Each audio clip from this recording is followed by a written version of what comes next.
Welcome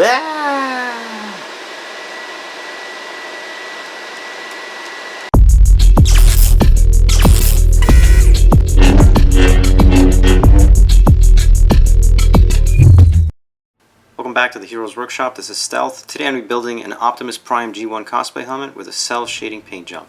The Pepakura foam file link is in the description. You can download it and build your own helmet and follow along. So I printed the templates on cardstock paper. Then I cut the templates out with my utility knife, which I'll be later transferring to the foam. Then you take the templates and you transfer them onto foam. I'm tracing them out with a Sharpie.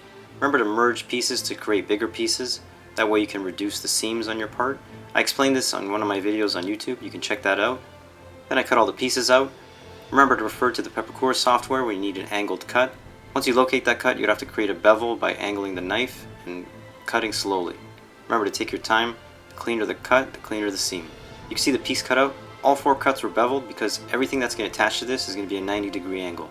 Then I applied contact cement from a ketchup bottle onto the seams. Remember, you have to put the contact cement on both sides to get proper adhesion. If you don't have contact cement, you can always use good old-fashioned hot glue. Then I take a scrap piece of foam and I use it as a squeegee just to smooth out the foam so it's all nice and even. Then I take a heat gun to accelerate the curing process of the contact cement. Then I take the pieces with the contact cement and carefully line them up and stick them together. I put pressure on the seam to keep it tight so that way you don't have any imperfections.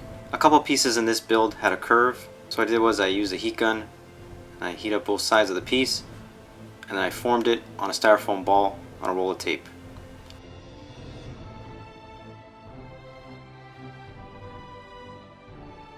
Then I added detail lines to the forehead. I scored those lines lightly with a utility knife. Then I took a heat gun to those scored lines. Doing that opens up the lines and really makes the detail pop. Then I took some rough sandpaper and sanded down all the seams. Then I went over that with some fine sandpaper just to smooth it out. Then I took some quick seal caulking with some water and a spreader.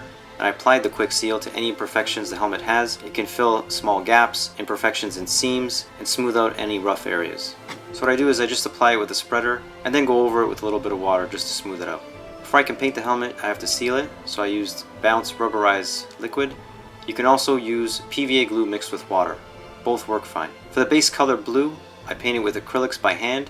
To get a good solid coverage, I painted 3 coats. I mixed this custom bluish purple to start the shadow effects. The trick with this paint job is you have to do it in a certain way where it will look good from any angle you're looking at. But once I was done the shadows, I mixed a lighter blue shade to do the highlights. I wasn't too happy with this color, so I added some more blue, and then I got the color I was looking for. I was much happier with this shade of blue. Then I mixed a gray color for the forehead detail, the face, and the mouth guard. Applying the same techniques I did to the base helmet, I added shadow effects to the forehead, face, and mouth guard as well. Then the final phase of this paint job that really brings it all together, I take a Sharpie and I basically outline every single edge on the helmet. Then I wired up some LED lights for the eyes.